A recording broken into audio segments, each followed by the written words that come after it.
රජු දවස ජුදයේ බෙත්ලෙහෙමෙහි ජේසුස් වහන්සේ උපන් කල පෙරදිගින් ශාස්ත්‍රවන්තයෝ ජෙරුසලමට අවුත් ජුදෙව්වරුන්ට රජ උපන් උතුමානෝ කොතැන්හිද? අපි එතුමානන්ගේ තාරකාව පෙරදිගදී දැක එතුමානන්ට නමස්කාර කරන පිණිස ආවෙමු. ඊ කීහ. එපවත් ඇසූ හෙරොද් රජද මුළු ජෙරුසලම් ජනතාවද කැළඹුණාහ. එකල ඔහු සෙනගගේ සියලු නායක පූජකයන්ද විනයදරයන්ද රැස් කරවා ක්‍රිස්තුන් වහන්සේ කොතැන්හි උපදිනසේක්ද? ඊ ඔවුන්ගෙන් විචාලේය. ඔවුහු කතා කොට ජුදයේ බෙත්ලෙහෙමෙහි ඒ ගැන දිවසිවරයා මෙසේ ලියා තිබේ. එම්බා ජුදා දේශයේ බෙත්ලෙහෙම දී ජුදාගේ භූපතීන් අතර කිසිසේත් අල්ප නොවන්නේ.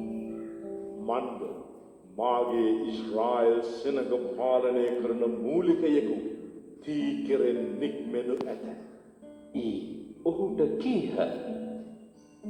එකල හෙරොද් ශාස්ත්‍රවන්තයන් රහසින් කැඳවා තාරකාව පෙනුණු වේලාව ඔවුන්ගෙන් හොඳින් දැනගෙන ඔබ ගොස් ඒ ලදරුවා ගැන හරි ලෙස විමසන්න. ඔබ විමසා සොයාගත් පසු මාත් ගොස් උන්වහන්සේට නමස්කාර කරනු පිණිස මටත් දන්වන්න කියා ඔවුන් බෙත්ලෙහෙමට යැවීය. රජුගේ බස් අසා ඔවුහු පිටත්ව ගියහ. පෙරදිගදී ඔවුන් දුටු තාරකාව ලදරුවා සිටි තැනට අවුත් ඉහළින් නවතිනතුරු ඔවුන්ට පෙරටුවෙන් ගියේය. තාරකාව දැක ඔවුහු අතිශයින් ප්‍රීති ප්‍රමෝද වූහ.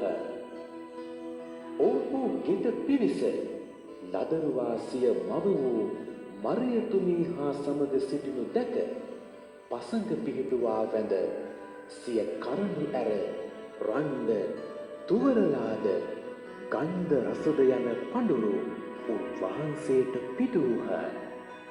තවද හෙරොද් වෙත ආපසු නොයන ලෙස සිහිනයකින් දන්නනු ලැබූ ඔවුහු අන් මගකින් සිය රට බලා ගියහ.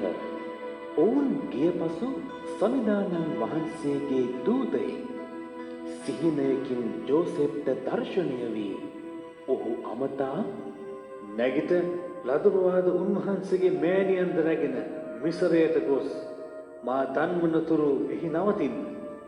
මන්ද හෙරොද් රජ ලදරුවා මරා දැමීමට සොයති. ඊ කීය. ඔහු රාත්‍රියෙහි නැගිට ලදරුවාද උන්වහන්සේගේ මෑණියන්ද රැගෙන මිසරයට ගොස් හෙරොද්ගේ මරණය දක්වා එහි සිටියේය. මෙසේ වූයේ මිසරයෙන් මාගේ පුත්‍රයා කැඳවා ගතිමි. ඊ කියා සමිදානන් වහන්සේ විසින් දිවසිවරයා කරන කොටගෙන කියන ලද කීම ඉටුවනු පිණිසය. එකල හෙරොද්තෙමේ ශාස්ත්‍රවන්තයන් විසින් තමා රවටනු ලැබූ බව දැක අතිශයින් උදහස් විය. එවිට ඔහු ශාස්ත්‍රවන්තයන්ගෙන් විමසා හරියාකාර දැනගත් කාලය අනුව දෑවුරුදු වයස් වූද ඊට බාල වූද බෙත්ලෙහෙම හා ඒ අවට මුළු පෙදෙසෙහි සිටි සියලු පිරිමි දරුවන් මරා දැමීමට අනකෙලේය. එකල දිවසිවර ජෙරමියා විසින් කියන ලද මේ කීම ඉටු විය. හැඬීමේද දැඩි වැළපීමේද හඬක් රාමාහි ඇසිණි. රාකෙල් ඇගේ දරුවන් ගැන අඬමින් ඔවුන් නැති නිසා අශ්වසිල්ලක් ලැබීමට අකමැති වූවාය. හෙරොද් මියගිය පසු සමිදානන් වහන්සේගේ දූතයෙක් මිසරයේදී සිහිනයකින් ජෝසෙප්ට දර්ශනය වී ඔහු අමතා නැගිට ලදරුවාද ඔහුගේ මෑණියන්ද රැගෙන ඉස්රායල් දේශයට යන්න. ලදරුවාගේ ජීවිතය නසන්න තැත් කළ අය මළහ. ඒ කීය. එවිට ඔහු නැගිට